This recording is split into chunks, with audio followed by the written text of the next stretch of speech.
Hello everyone, welcome to my channel Guidance with Komal. In previous video हमने कुछ topics discuss करे थे कि जैसे टैक्स क्या होता है, डायरेक्ट और इनडायरेक्ट टैक्स में क्या डिफरेंस होता है, टोटल इनकम में कौन कौन से कंपोनेंट होते हैं, जनरल और स्पेसिफिक डिडक्शंस क्या होती हैं, और लास्ट में हमने प्रीवियस ईयर और असेसमेंट ईयर का डिफरेंस देखा था। ठीक है, तो आज हम बात करेंगे कि इनकम टैक्स स्लैब्स। हम सैलरी में जब हम स्टार्ट करेंगे उससे पहले हमें पता होना चाहिए कि इंडिविजुअल हो गया, एचयूएफ हो गया, फर्म हो गए, तो इन सब पे कौन कौन से रेट से टैक्स एप्लीकेबल होता है। ठीक है, तो अभी हम सबसे पहले हम देखते हैं, हमने पर्सन की डेफिनेशन करी थी। पर्सन की डेफिनेशन में हमने देखा था कि उसमें इंडिविजुअल होता है, एचयूएफ होता है, फर्म होती है, एलएलपी होती है। तो आज जो हम बेसिकली जो बात करेंगे स्लैब रेट की, वो हम बात करेंगे इंडिविजुअल एचयूएफ के बारे में। ठीक है, तो पहला हम स्लैब रेट लेते हैं। अच्छा, अब अभी क्या है, इनमें दो स्लैब रेट आ गए हैं। एक आ गया है हमारे पास ओल्ड रिजीम वाला, एक है न्यू रिजीम का। हम दोनों के बारे में, मतलब एसएससी के पास, इंडिविजुअल के पास दो चॉइस है, या तो वो पुराने स्लैब रेट से टैक्स पे कर दे या नए रेट स्लैब रेट जो दिया गया है फाइनेंस एक्ट 2020 में उसमें दे दे। तो पहले अभी हम बात करते हैं ओल्ड वाला। ठीक है, कि ओल्ड पहले कौन सा स्लैब रेट एप्लीकेबल है। तो इसमें तीन कैटेगरी है, तीन स्लैब रेट डिफाइन करे गए हैं। पहला सीनियर सिटीजन के लिए, दूसरा इंडिविजुअल और एचयूएफ के लिए, और तीसरा सुपर सीनियर सिटीजन के लिए। तो सबसे पहले हम बात करते हैं सुपर सीनियर सिटीजन की। ये क्या है, इंडिविजुअल। इंडिविजुअल में सबसे पहले हम किसकी बात कर रहे हैं, सुपर सीनियर सिटीजन प्लस सबसे बड़ी बात रेसिडेंट इन इंडिया। अगर वो नॉन रेसिडेंट है तो ये स्लैब रेट फिर उसके लिए एप्लीकेबल नहीं होता है। इसकी डेफिनेशन क्या है, सुपर सीनियर सिटीजन होते कौन है, कौन होते हैं, individual having age of 80 years or more during the relevant previous year। देखो, सुपर सीनियर सिटीजन वो होते हैं जिनकी एज 80 या 80 से ज्यादा हो जाए उस प्रीवियस ईयर में, तो वो सुपर सीनियर सिटीजन कहलाते हैं। ठीक है, अब इसकी रेंज क्या है, टोटल इनकम रेंज। यहाँ पर जो हमारा बेसिक टैक्स रेट है, बेसिक टैक्स रेट,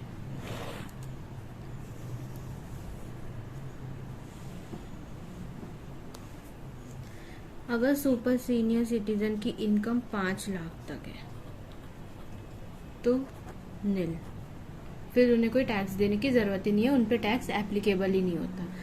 अगर उनकी इनकम 5 लाख 1 से 10 लाख के बीच में है तो 20% से उन्हें टैक्स देना है, और अगर अबव 10 लाख है तो 30%। ठीक है, अब हम बात करते हैं सीनियर सिटीजन की। अब सीनियर सिटीजन कौन होते हैं, तो individual having age of 60 years और more but less than 80 years during the relevant previous year. वो इंसान जो 60 मतलब 60 साल से ज्यादा की उम्र हो, जिनकी हो गई है रेलिवेंट प्रीवियस ईयर में, तो वो सीनियर सिटीजन होते हैं। बट कंडीशन ये है कि 80 से कम होनी चाहिए, क्योंकि अगर 80 या उससे ज्यादा हो गए फिर तो वो सुपर सीनियर सिटीजन बन जाते हैं। अगर 60 से ज्यादा उम्र है या 60 है तो फिर वो सीनियर सिटीजन होते हैं। अब इनकी स्लैब रेट क्या है, इन पे ये कैसे टैक्स देते हैं, तो अगर उनकी टोटल इनकम 3 लाख तक की है तो उन्हें टैक्स देना नहीं है। 3 से 5 लाख तक के बीच में है तो फिर 5% से टैक्स होगा, और 5 से 10 लाख के बीच में है तो 20% से, और अगर 10 लाख से अबव उनकी इनकम है तो 30% से। ठीक, तो हमारे इंडिविजुअल में 3 कैटेगरी डिवाइडेड है। एक है सुपर सीनियर सिटीजन,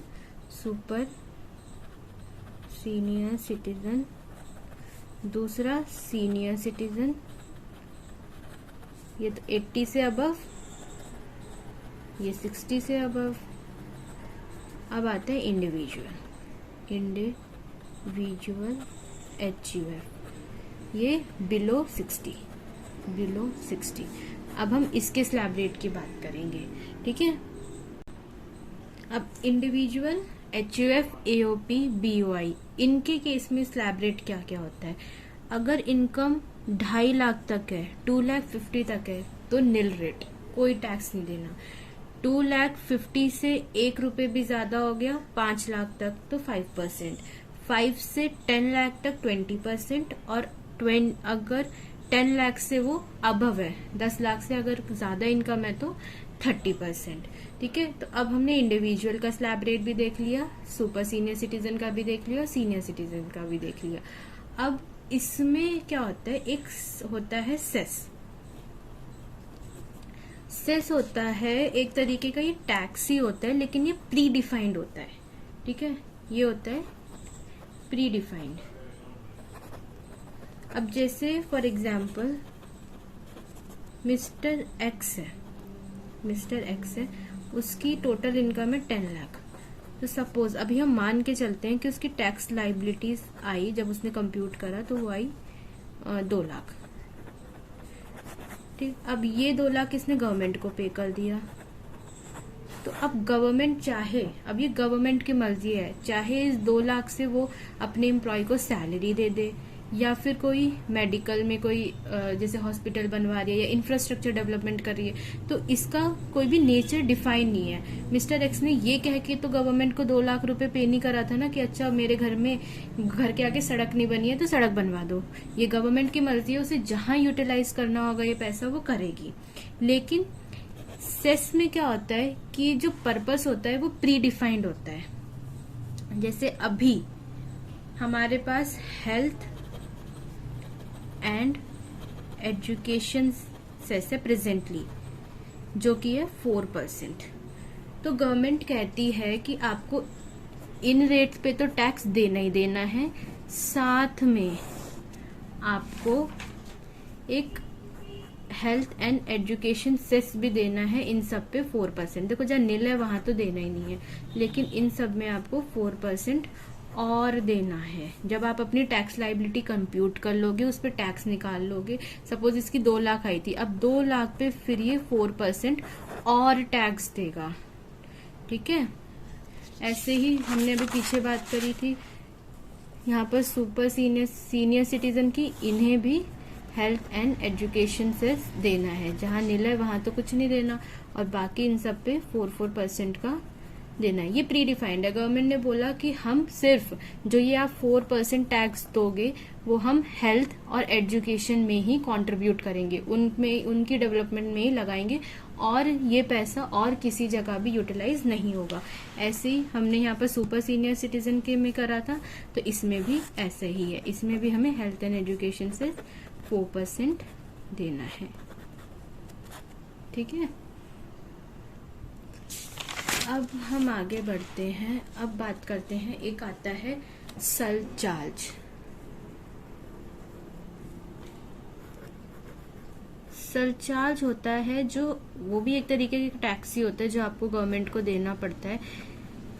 इसके भी कुछ रेट्स हैं, लेकिन इसमें डिफरेंट नहीं है। इसमें बेसिक एक ही स्लैब रेट है जो कि सब पे एप्लीकेबल होता है।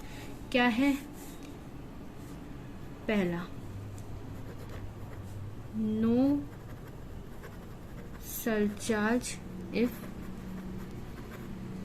Total income is up to 50 lakh. अगर 50 लाख तक किसी की भी टोटल इनकम है तो सरचार्ज एप्लीकेबल नहीं होगा।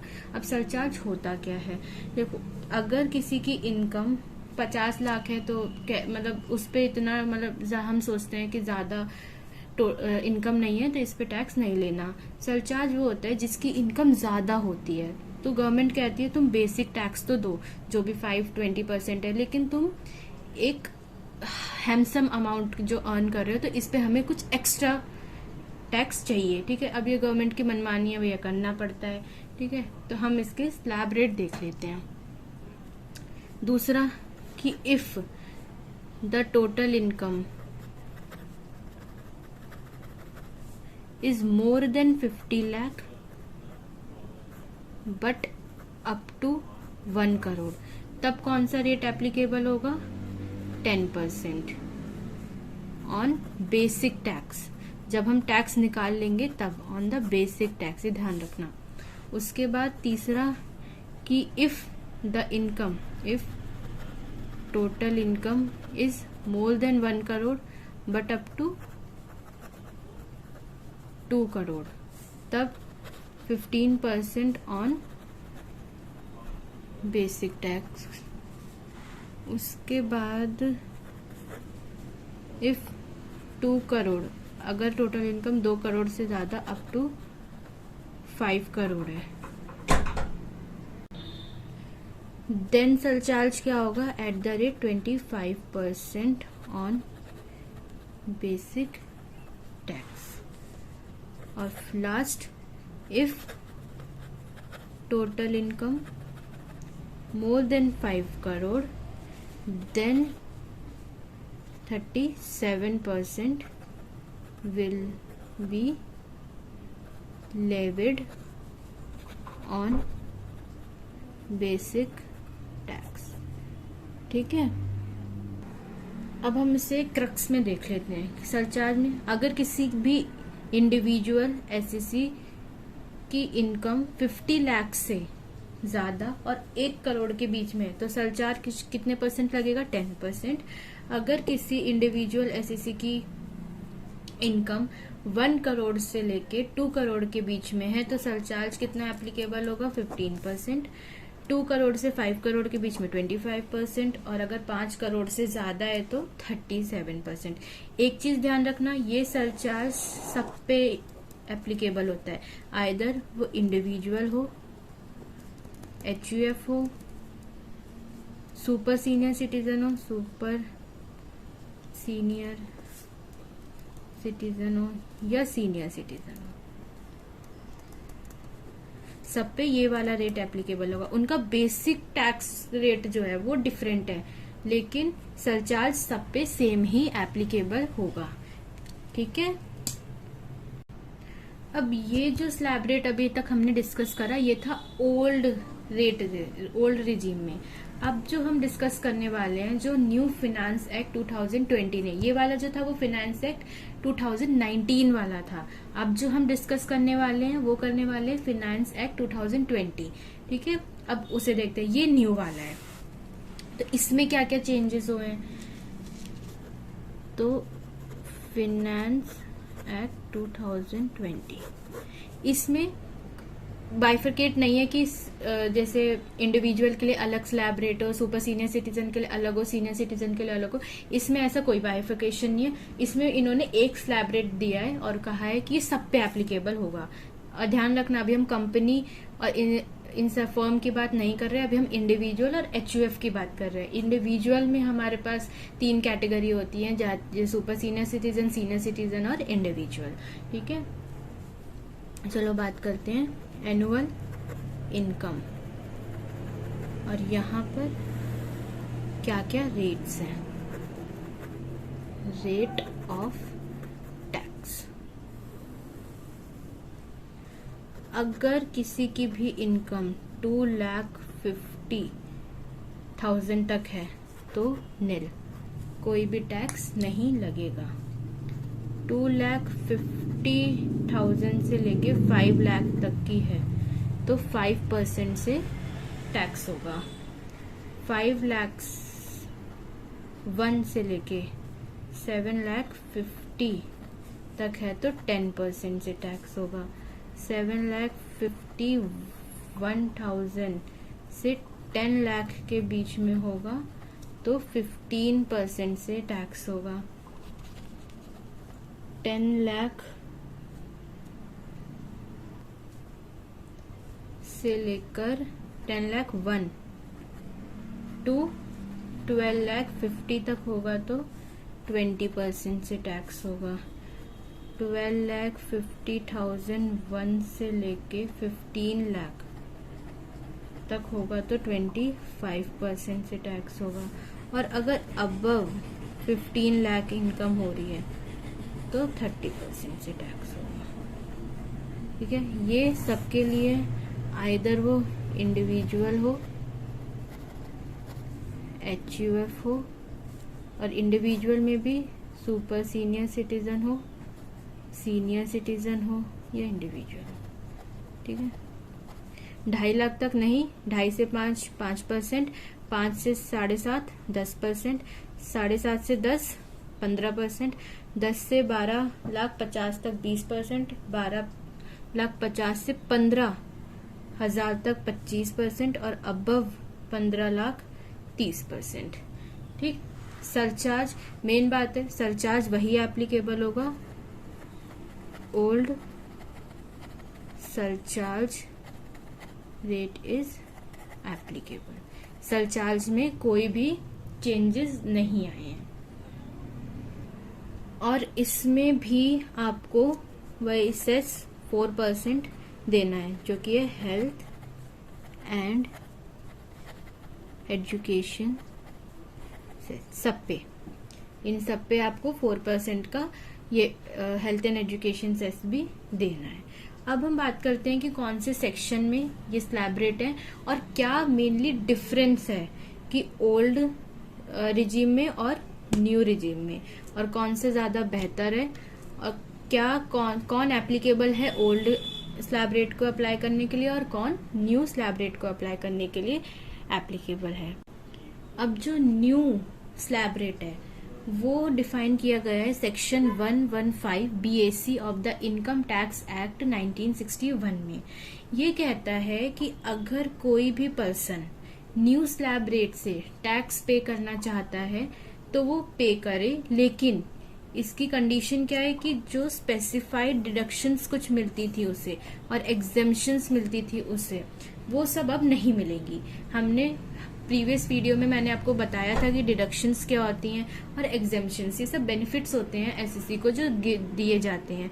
अगर ये सेक्शन कहता है कि अगर कोई भी इंडिविजुअल अपना टैक्स इस न्यू स्लैब रेट से पे करना चाहता है तो फिर उसे स्पेसिफिक डिडक्शंस और एग्जेम्पशन, कुछ स्पेसिफिक डिडक्शन और एग्जेम्पशन नहीं मिलेंगी। अभी हम आगे बात करेंगे कौन कौन सी वो डिडक्शंस हैं, वो नहीं मिलेंगी। अब यहाँ पर उसे चॉइस है, गवर्नमेंट ने बोला ये इंडिविजुअल की चॉइस है, या तो वो ओल्ड से अपना टैक्स पे करे, वहां पर उसे सारी डिडक्शन और एग्जेम्पशन मिल जाएंगी, या फिर वो न्यू स्लैब रेट से अपना टैक्स पे कर ले, उससे दोनों पे चॉइस है। और ये हर साल वो चेंज भी कर सकता है, हो सकता है कि वो 2000 इस साल वो ओल्ड से अपना टैक्स पे कर दे और दूसरे साल वो न्यू रेट से अपना टैक्स पे कर दे, और किसमें ज्यादा फायदा है वो उसे खुद डिसाइड करना है। ये गवर्नमेंट थोड़ी ना डिसाइड करेगी, वो खुद डिसाइड कर ले, अपना कैलकुलेट कर ले और उस हिसाब से वो अपना टैक्स पे कर दे। ठीक है, इसमें ऐसे जरूरी नहीं है कि अगर एक बार इंडिविजुअल न्यू स्लैब रेट में आ गया तो वो ओल्ड में फॉल नहीं कर सकता, वो कर सकता है जब उसकी मर्जी चाहे तब। अब हम देखते हैं कौन कौन सी ऐसी डिडक्शन है जो नहीं मिलेंगी। Deductions not available. पहले हम बात करते हैं अंडर इनकम फ्रॉम सैलरी, कि अगर कोई सैलरीड पर्सन है जिसकी इनकम सिर्फ सैलरी से होती है तो पहले उससे बहुत सारी एग्जेम्पशन और डिडक्शन मिलती थी सैलरी के हेड में। अब वो कौन कौन सी एग्जेम्पशन नहीं मिलेंगी। पहला उसे नहीं मिलेगा लीव ट्रैवल कंसेशन। ठीक है, ये एक कंसेशन होता है जो एम्प्लॉयर अपने एम्प्लॉय को देता है लीव के लिए, तो ये अब उसे नहीं मिलेगा अगर वो न्यू स्लैब रेट में अपना टैक्स पे करता है। House rent allowances, official and personal allowances,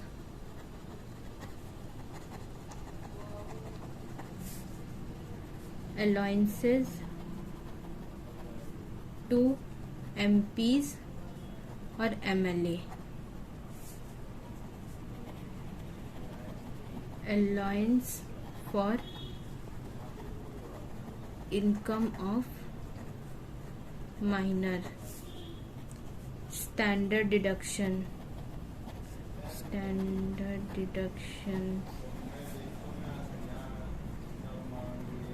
entertainment allowances,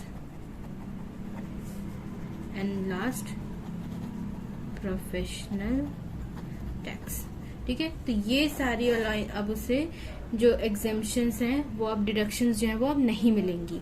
अब दूसरा हमारे पास आता है अगर वो हाउस प्रॉपर्टी है, under income from house property, तो एक ना इंटरेस्ट ऑन हाउसिंग लोन। ठीक है, आपको एक 2 लाख की डिडक्शन मिलती थी अगर आपकी इनकम हुई है हाउस प्रॉपर्टी से, तो आपको इंटरेस्ट पे 2 लाख की डिडक्शन मिलती थी। अब वो डिडक्शन नहीं मिलेगी। ठीक, अब हम बात करते हैं कि जो हमें जनरल डिडक्शन मिलती थी चैप्टर 6A में, अब वो सारी नहीं मिलेंगी। कुछ ऐसी इनकम होती थी जैसे डिडक्शन मिलती थी कि गवर्नमेंट कहती थी अगर आपने कोई इनकम अर्न की है तो हम आपको उस पर कुछ परसेंटेज का डिडक्शन दे देंगे। तो deduction in respect of certain income other than specified under section 80 JJA, आपको कोई भी डिडक्शन नहीं मिलेगी सिर्फ इसे छोड़कर। अगर आप ओल्ड में हो तो आपको सारी डिडक्शन मिलेंगी। अगर आप न्यू में आ रहे हो, न्यू स्लैब रेट से अपनी लाइबिलिटी को पे कर रहे हो, तो आपको कोई भी डिडक्शन नहीं मिलेगी एक्सेप्ट 80 JJA। और वहीं पर ही अगर आप कुछ पहले एक्सपेंस करते थे तो उस पर भी हमें डिडक्शन मिलती थी, जैसे 80C हो गया, 80D हो गया। ठीक है, लेकिन अब उस पर भी नहीं मिलेगी एक्सेप्ट 80CCD सबसेक्शन 2 को छोड़कर। ठीक है, अगर आप न्यू में हो तब भी ये मिलेगी और बाकी सब नहीं मिलेगी। अब हम बात करते हैं कि वो कौन से पीरियड है जिसमें हम ये वाली स्कीम को ऑप्ट कर सकते हैं। तो चाहे इंडिविजुअल HUF, मैंने आपको बताया कि ये रोज अपने हर साल अपनी इनकम को कंप्यूट कर सकते हैं और जो उनको बेनिफिट मिलता है कि भैया उन्हें लगता है कि ओल्ड में उनको ज्यादा कम टैक्स पे करना पड़ रहा है तो वो ओल्ड में अपना टैक्स पे कर दे। अगर उन्हें न्यू में लग रहा है कि न्यू में उन्हें बेनिफिट हो रहा है तो वो न्यू से पे कर दे। हर साल वो अपना जो ऑप्शन है वो चेंज कर सकते हैं। एक बार पढ़ लेते हैं। An individual HUF having no business और प्रोफेशनल इनकम, ये किसके लिए एप्लीकेबल होगा? वो इंडिविजुअल और HUF जिनके पास कोई भी बिजनेस और प्रोफेशन से इनकम नहीं आ रही है। अगर इंडिविजुअल और HUF को किसी भी बिजनेस और प्रोफेशन से इनकम आती है देन फिर उनके लिए ये एप्लीकेबल नहीं है। अगर उनकी इनकम बिजनेस प्रोफेशन से नहीं आ रही है then they can exercise his option of choosing tax regime every year based on his deduction. वो देखेंगे कि अगर उन्हें डिडक्शन मिलके ज्यादा फायदा हो रहा है तो वो ओल्ड में चले जाएंगे, अगर डिडक्शन मिलके कम फायदा हो रहा है तो वो न्यू में चले जाएंगे। अब इसे कैसे वो करेंगे? जब वो टैक्स पे करेंगे ना तो वहां पर एक ऑप्शन होगा कि ओल्ड में वो पे करेंगे या न्यू में पे करेंगे, हर साल होगा। And option shall be exercise along with the return of income for every year. ठीक है,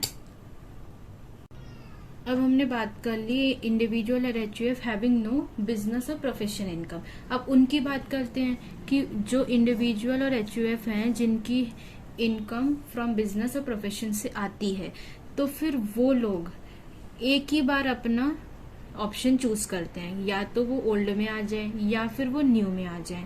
ठीक है, जो हमने सेक्शन न्यू वाला कौन सा सेक्शन है? 115BC। ठीक है, तो वो और वही ऑप्शन हर साल चलता रहेगा। सपोज वो 2020-21 में उन्होंने न्यू वाली स्कीम को चुन लिया तो आगे जितने भी ईयर होंगे 2021, 22, 23, 24 वही चलता रहेगा। लेकिन गवर्नमेंट ने उन्हें एक रिलैक्सेशन दे दिया है।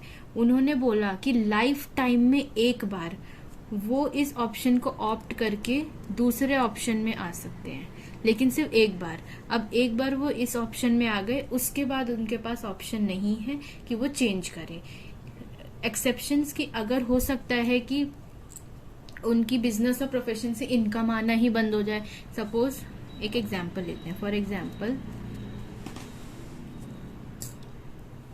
एक मिस्टर एक्स है, उनको इनकम आती है बिजनेस से। बिजनेस इनकम उनकी 12 लाख रुपए, किसमें 2019-20 में। फिर उनका बिजनेस चलता रहा 2021 में, 21 to 22, 22 to 23, ठीक है। इसमें भी उन्हें इनकम आती रही। अब पहले साल उन्होंने ओल्ड में स्कीम उन्होंने चुन ली, तो अब वो ओल्ड में ही चलेंगे। अब इस साल उनको मन करा कि चलो न्यू में कन्वर्ट हो जाते हैं। तो लाइफ में एक बार उनके पास ऑप्शन है कि वो न्यू में कन्वर्ट हो सकते हैं, अपना ऑप्शन चेंज कर सकते हैं। चलो इसमें उन्होंने न्यू स्कीम में चेंज कर लिए। नाउ अब उनके पास लाइफ टाइम में एक भी अपॉर्चुनिटी नहीं है कि वो दोबारा से ओल्ड में आ जाए। अब हुआ कि 2023-24 में उनका बिजनेस ही बंद हो गया, उन्हें कोई इनकम ही नहीं आती। नाउ अब फिर तो ये पुराना वाला केस ही हो गया ना हमारा। उसके बाद तो उन्हें कोई प्रोफेशनल और बिजनेस से इनकम आ नहीं रही है। देन फिर वो अपनी जो पर्सनल इनकम है उस पे वो अपना टैक्स जब पे करेंगे तो उनके पास चॉइस है। फिर तो वो हर साल अपनी चॉइस को चेंज कर सकते हैं, either in a old slab rate और अ न्यू स्लैब रेट। यही सारा इसमें लिखा हुआ है। एक बार बस हम पढ़ लेते हैं इसे, ठीक है। तो क्या लिखा हुआ है? एन इंडिविजुअल और HUF having income from business और profession can excise his option for a new tax regime of reduce tax with no deduction under section 115 BAC only once. ध्यान रखना, only once, and the option once excised for the previous year shall be valid for the all subsequent year। वो फिर सारे सालों के लिए applicable होगा।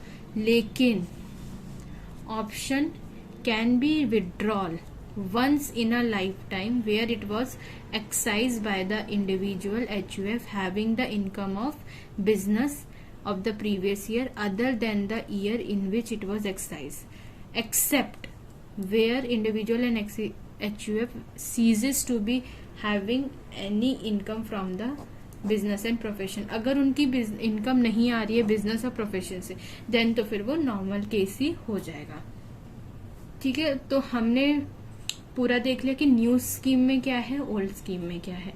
Hopefully आपको अब समझ आ गया होगा। If you like my video then please like and subscribe my channel. Thank you.